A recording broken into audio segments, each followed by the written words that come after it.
کسی نے کوئی دو تھوڑی سی غلطی ہو گئی اس سے تو اس سے برا دنیا میں کوئی ہے ہی نہیں بھائی. اتنی جلدی آپ نہ کسی کے اچھا ہونے کا فیصلہ کرو نہ کسی کے برا ہونے کا. یہ بڑے دل گردے کی بات ہوتی ہے. انسان کا اچھا ہونا بہت مشکل سے اچھا بنتا ہے, خدا کی قسم انسان. اس لیے کوئی میری تعریف کرتا ہے نا میرے منہ پہ آپ بہت اچھے, میں الحمدللہ متاثر اس لیے نہیں ہوتا کہ بھائی آزمائش میں پتہ چلتا ہے کہ کون کتنے پانی میں ہے. ہم نے بڑے بڑے خاندانی لوگ دیکھے ہیں کہ چاروں طرف سے حصار میں آ گئے, بس اب گئے. اللہ نے فرمایا انسان جلد باز ہے, جب اسے کوئی مصیبت پہنچتی ہے تو جزوعہ یہ صبر سے کام نہیں لیتا, فوراً افرا تفری ہلڑ بازی ہو ہا شور شرابہ, فوراً فیصلے. تو یہ خصلت اللہ تعالیٰ کو پسند نہیں ہے. انسان کو میچور ہونا چاہیے, بالکل کبھی جذباتی نہ ہو, کسی سیاسی نعرے سے جذباتی نہ ہو, کسی سیاسی تقریر سے کبھی جلدی متاثر نہ ہو. ہم بہت جلد متاثر ہو جاتے ہیں. کسی نے ایک دھواں دھار یوں ٹھش ٹھش اچھی باتیں کر لیں, یار اس جیسا نیک آدمی دنیا میں ہے ہی نہیں. کسی نے کوئی دو تھوڑی سی غلطی ہو گئی اس سے تو اس سے برا دنیا میں کوئی ہے ہی نہیں بھائی. اتنی جلدی آپ نہ کسی کے اچھا ہونے کا فیصلہ کرو نہ کسی کے برا ہونے کا. غالباً حضرت عمر کا قول ہے کہ کسی نے ان کے سامنے تعریف کی کہ فلاں بہت اچھا ہے, تو حضرت عمر نے فرمایا کیا تم نے کبھی سفر کیا ان کے ساتھ؟ انہوں نے کہا نہیں. کہا پھر کیسے فیصلہ کر لیا بھائی؟ سفر میں ہوتا کیا ہے, ٹینشنیں آتی ہیں تو جو خاندانی لوگ ہوتے ہیں نا وہ اپنے آپ کو ٹینشن میں رکھ کے اپنے دوست کو اور ہم سفر کو سہولت دے رہے ہوتے ہیں کہ کوئی بات نہیں میں ٹینشن اٹھا لیتا ہوں, اس کو اچھی سیٹ دے دو, میں ٹینشن اٹھا لیتا ہوں, میں بعد میں واش روم چلا جاؤں گا, پہلے آپ. اللہ یہ کہ بہت خطرناک قسم کا کوئی معاملہ ہو ایک الگ بات, میں بعد میں پانی پی لوں گا, پہلے آپ.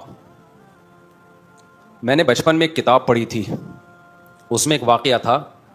کسی ملک سے نا کسی نے اپنی آپ بیتی لکھی تھی, سچا واقعہ تھا وہ. کوئی فوجی کسی جنگ میں قید ہو گئے تھے تو بھاگ کے آئے تھے, یہ ان کا واقعہ. اس نے اپنے ریٹائرمنٹ کے بعد یہ واقعہ لکھا کہ ہم کسی, میں ملک کا نام نہیں لوں گا تاکہ لوگ زیادہ اس میں نہ جائیں. نے کہا ہوا یہ تھا کہ ہم کچھ لوگ جیل میں تھے, کئی سالوں سے قید تھے, تو ہم نے جیل میں سرنگ بنانا شروع کی. سرنگ بنا کے نا, سرنگوں سے لوگ نکل آتے ہیں نا بعض دفعہ, جیل میں لمبی سرنگ کھودتے ہیں اور پھر جیل سے بھاگ جاتے ہیں. بہت مشکل کام تھا, سب ساتھیوں نے مل کے کیا. تو کہتے ہیں جب بھاگنے کا ٹائم آیا نا کہ پہلے کون نکلے گا یہاں سے, تو یہ بڑی آزمائش کا وقت تھا, کیونکہ اس میں خطرہ یہ تھا کہ 2-3 جب بھاگیں گے تو باقیوں کا کے بارے میں تھوڑا سیکیور ہو جاتا ہے. پہلے یہ کیمرے ویمرے کا اتنا رواج نہیں تھا. تو کہہ رہے ہیں ہمارے جیل کے جو قیدی ساتھی تھے نا, سب فوجی تھے, وہ کہہ رہے ہیں ان کا خاندانی ہونا اس سے آپ اندازہ لگاؤ. اس قیدی نے خود لکھا جو چھوٹ کے آیا تھا کہ وہ سب ایک دوسرے کو ترجیح دے رہے تھے. خدا کی قسم جیل میں 2 دن گزارنا بھی عذاب کا کام ہے, جس پہ گزرتی ہے وہی جانتا ہے. بہت مشکل ہوتا ہے ایسے موقع پہ انسان کے پہلے آپ چلے جاؤ. بہت دل گردے کا کام ہے یہ کہ اپنے دوستوں کو ترجیح دو کہ کوئی بات نہیں. کہہ رہے ہیں ہمارے سب دوستوں نے کیا ایکا کیا, پہلے آپ جاؤ پہلے آپ جاؤ. کہہ رہے پھر اصرار کیا تو ہم 3 پرانے تھے, تو پھر 3 آدمی نکل کے باہر آئے. پھر وہ 3 ہی کامیاب ہوئے, باقیوں کا پتہ چل گیا تھا, پھر وہ نہیں جا سکے. انہوں نے کہا جب ہم جیل سے باہر آئے ہیں نا تو ہماری خوشی کا یہ عالم تھا, چھوٹ گئے نا, کہ ایسے ہم خوشی میں پاگل ہو گئے تھے کہ کپڑے اتار کے ایک دوسرے پہ پیشاب کر رہے تھے ہم. یعنی ہے تو یہ عجیب سی بات, لیکن ایسے باولے ہو گئے تھے ہم خوشی میں. یعنی خوشی کا یہ عالم تھا کہ ہم ایسے اٹھا کے نا پیشاب مار رہے ہیں, دھارے مار رہے ہیں. اس نے اپنی آپ بیتی لکھی.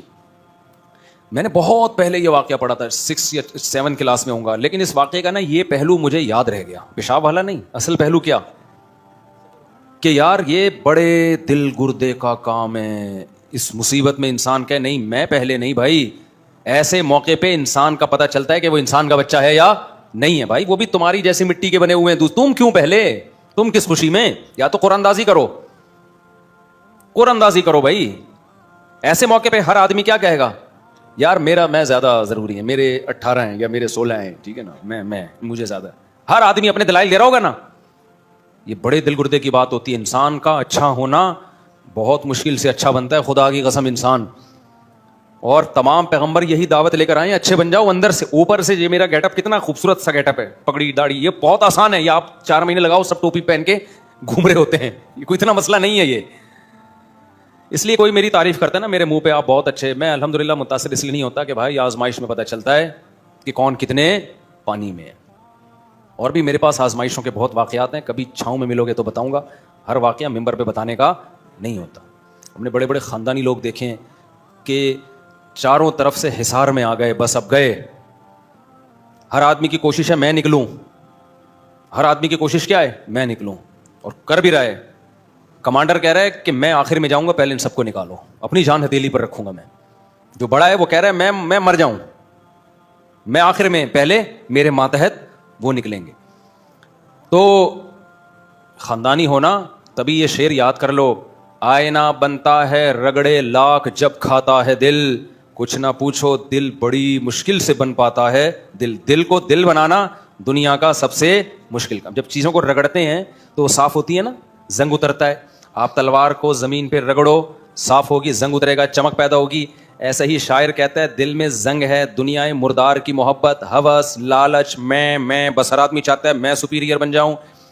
تو وہ کہتے ہیں دل پہ جب خواہشات کی قربانی کے رگڑے لگتے ہیں نا, رگڑے, تو پھر چمکتا ہے یہ. پھر کیا ہوتا ہے یہ چمکتا. اور انسان اپنے آپ پر دوسرے کو ترجیح دے, یہ اس وقت تک ممکن ہی نہیں ہے جب تک دنیا کو مسافر خانہ نہ سمجھے, اور جب تک اس کا اللہ پہ اعتماد اور ریلیشن مضبوط نہ ہو. اس کو پتا ہو کہ بچانے والا بھی اللہ اور مصیبت دینے والا بھی اللہ. تو میں اللہ کے خزانوں سے حرام طریقہ تو دور کی بات, غیر اخلاقی طریقوں سے بھی نہ عزت حاصل کروں گا نہ دولت. کوئی غیر اخلاقی طریقہ نہیں اختیار کروں گا جس سے میں اللہ کے خزانے سے کچھ لینے کی کوشش کروں. دیکھو اسباب ہم نے اختیار کرنے ہیں. اب ان قیدیوں کو جیل سے بھاگنا تھا, بھاگنا کی کوشش کی انہوں نے, سرنگیں کھودی, بہترین کام, سب نے مل کے کھودی. اب پہلے کون بھاگے گا؟ اگر وہ نہ کھوتے تو اس کا مطلب آزادی کے اسباب ہی اختیار نہیں کر رہے, یہ غلط ہو جاتا. اسباب اختیار کر لیے, اب یہ غیر اخلاقی ہے کہ میں پہلے. بھائی سب نے مل کے کھودی, آپ کیوں پہلے؟ وہ کہہ گئے تھرڈ پیچھے, میں پہلے. یہ کون سا طریقہ ہے؟ غیر اخلاقی. یہ غیر اخلاقی طریقہ ہے, اللہ دیکھ رہا ہے اوپر. تو غیر اخلاقی طریقہ اختیار نہ کرو, عزت حاصل کرنے کا بھی اور پیسہ حاصل کرنے کا بھی. اللہ پہ چھوڑ دو.